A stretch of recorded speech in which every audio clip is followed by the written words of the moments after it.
My name is Divakar. I am from Kadapa, Andhra Pradesh. I have completed my graduation in History Degree College in the stream of BSc Computer Science.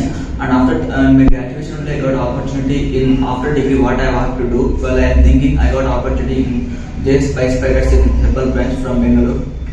And here I have joined my journey with this institute is 2 months only. Within 2 months, I got placed in the company called as KLM Global Solutions.